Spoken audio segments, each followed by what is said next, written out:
قل هذه سبيلي أدعو إلى الله. Assalamualaikum warahmatullahi wabarakatuh. Alhamdulillah, kita ketemu lagi di channel Pemberantas Kemaksiatan kaum muslimin. Dan seperti biasa, sebelum kita masuk ke pembahasan, kami ingatkan untuk kaum muslimin yang belum subscribe ke channel ini, silakan subscribe untuk mendapatkan notifikasi ketika ada video-video yang terbaru yang kita upload di channel ini. Dan untuk yang sudah subscribe, kami ucapkan jazakumullahu khairan katsira. Dan kaum muslimin, kita pernah mendengar sebuah syair yang cukup terkenal. Ya. Insya Allah syair ini kita semuanya mengetahui kaum muslimin. Ya. Di dalam sebuah syair dikatakan, belajar di waktu kecil bagai mengukir di atas batu. Sementara belajar di waktu dewasa bagai mengukir di atas air. Insya Allah makna dari syair tersebut kita semuanya faham kaum muslimin. Bahwa belajar di waktu kecil itu insya Allah daya tangkapnya bagus, ya, daya simpannya juga bagus. Sementara belajar di waktu dewasa itu daya tangkapnya kurang, ya, kemungkinan juga daya simpannya ya kurang juga, bahkan nggak bisa menangkap dan nggak juga bisa menyimpan. Sehingga masa anak-anak, masa kecil itulah ya, seseorang itu harus benar-benar menggunakan masanya untuk belajar. Ya. Dan kemudian kaum muslimin, kalau kita melihat dari situs NU online, di sana ada sebuah artikel yang cukup menarik kaum muslimin. Ya. Judulnya Fase Mendidik Anak dalam Islam. Dan kalau kita membaca isi artikel ini kaum muslimin, ini cukup menarik ya. Disebutkan ada 3 fase secara umum yang dibagi oleh Kiai Musta'in, yaitu tahap awal, yaitu 0 sampai 7 tahun. Kemudian tahap kedua ya, yaitu usia 7 sampai 14 tahun, dan tahap ketiga itu usia 14 sampai 21 tahun. Ini adalah tahap-tahap langkah usia yang benar-benar harus diperhatikan oleh orang tua. Ya. Pada tahap pertama, seorang anak ini akan menghabiskan waktunya untuk bermain. Ya. Jadi 0 sampai 7 tahun itu untuk bermain. Ya. Maka pendidikan yang cocok adalah untuk bermain. Ya. Tentu permainan-permainan yang bermanfaat seperti di lembaga pendidikan anak usia dini. Ya. Karena pada saat itu fase seorang anak adalah dunia bermain. Namun demikian, pada tahap ini seorang anak tentu harus mendidik dan dipantau oleh orang dewasa. Seperti Nabi menyuruh mengajari anak sholat pada usia 7 tahun. Ya, ini kata Kiai Haji Ahmad Musta'in Syafi'i saat mengisi kajian Islam di Masjid Agung Jombang, Jumat 29 ini mungkin 2023 mungkin kaum muslimin ya. Nah, selanjutnya pakar tafsir Al-Quran ini menambahkan dalam fase kedua, yaitu saat anak berusia 7 sampai 14 tahun. Jenis pendidikan yang cocok untuk seorang anak usia tersebut adalah pengajaran akhlak dan tata krama. Bila perlu disertai pemaksaan. Nabi pesan, jika anak sudah berusia 10 tahun dan anak tidak sholat, maka diperbolehkan untuk dipukul. Usia ini diajarkan tata krama terhadap sang khalik, kepada orang tua dan manusia, ya, tambahnya. Kemudian pada fase berikutnya, lanjut Kiai Musta'in, yaitu umur 14 sampai 21 tahun. Cara mendidik anak yaitu dengan pendekatan dialogis. Dalam tahap ini seorang anak diajak dan diajarkan untuk menceritakan tentang masalah yang dihadapinya. Pada tahap ini kehadiran orang tua sangat dibutuhkan untuk mendengarkan cerita anak. Di usia ini, anak-anak lebih butuh perhatian, butuh diakui dan didengarkan pendapatnya. Bila orang tua tidak dianggap, maka anak akan lari dan pergi mencari pelampiasan kepada sesuatu yang lain untuk mendapatkan perhatian yang tidak dia dapatkan dari orang tuanya. Makin mengkhawatirkan lagi, sebab pada saat usia ini seorang anak mulai memiliki ketertarikan pada lawan jenis. Ya. 14 tahun ke atas, anak adalah teman orang tua. Jadi pendekatannya dialogis. Kita perlu ingat pesan Khalil Gibran, anakmu bukan anakmu. Kamu bisa membuatkan rumah untuk raganya, tapi tidak untuk jiwanya. Ungkap Kiai Mustain. Ya. Jadi kalau kita membaca artikel ini kaum muslimin, betapa pentingnya pendidikan untuk usia anak-anak kaum muslimin. Ya. Dari mulai 3 fase tersebut, ya, 0 sampai 7 tahun, kemudian 7 sampai 14 tahun, dan kemudian usia 14 sampai 21 tahun. Itu perlu diperhatikan, ya. Jangan sampai usia emas mereka tersebut luput dari perhatian orang tua, ya. Tapi sayang 1000 sayang kaum muslimin, ya. Artikel ini sepertinya tidak berguna bagi orang-orang yang ada di ormas tersebut juga kaum muslimin, ya.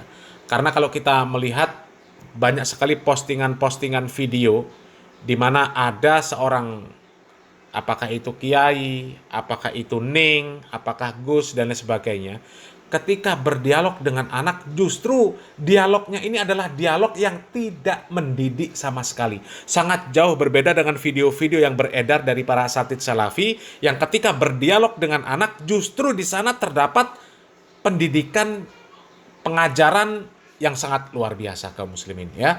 Coba kaum muslimin kita lihat, ini ada video-video dari anak-anak yang sedang berdialog dengan orang yang disebut ustazah atau ning. Yang jelas mereka ini dari ormas yang situsnya kita baca tadi kaum muslimin, ya. Bagaimana dialog mereka? Coba kita simak kaum muslimin. Bocil ini bilang Ning Umi Laila nggak cantik. Milih sing ayu apa sing gak ayu? Ayu. Sing ayu, kaya sapa? Aku ayu to gak?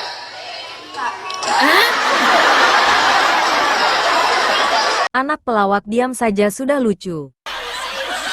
Turipo. Mantep. Turipo. Ceng. Turun. Ki sapa ki jenenge ki? Akbar. Akbar artinya apa, ayo?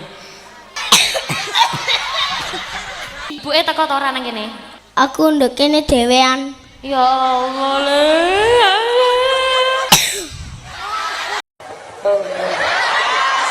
Yo antasam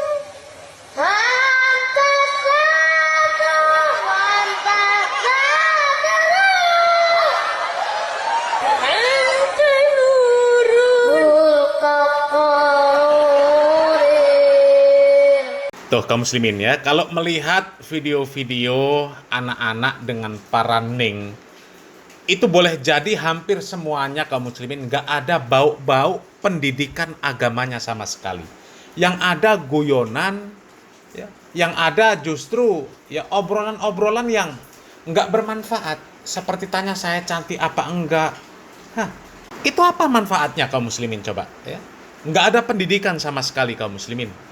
Ya, bahkan syukur ini nggak ada kata-kata yang jorok, ya. Biasanya keluar kata-kata kotor, kata-kata jorok, ya. Dan kalau kita bandingkan dengan para asatidz salafi, ketika mereka berdialog dengan anak, ketika mereka tampil di depan kamera bersama anak-anak, ya, apalagi sampai diposting di media menjadi konsumsi umum, maka kalau kita melihat video para asatidz salafi, pasti ada sisi edukasi dalam bidang agamanya kaum muslimin, ya. Coba lihat video yang satu ini kaum muslimin.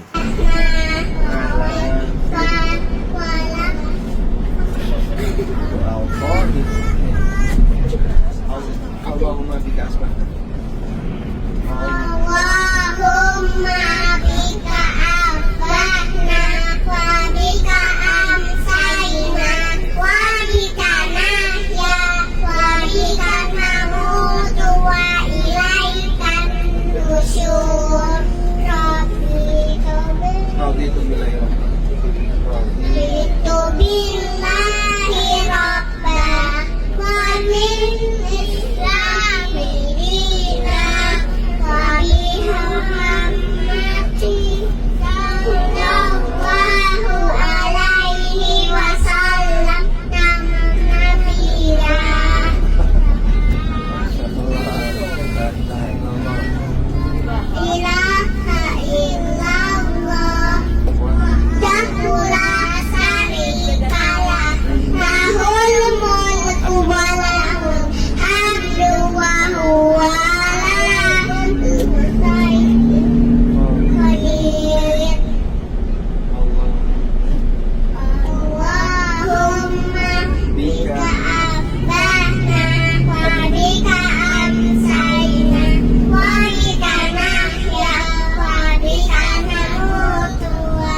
Allahu la ilaha Hayyul Qayyum la ta'khudhuhu sinatun wa la nawm lahu ma fis samawati wa ma fil ardh man dzalladzi yashfa'u indahu illa biman syaa Idni. Ya.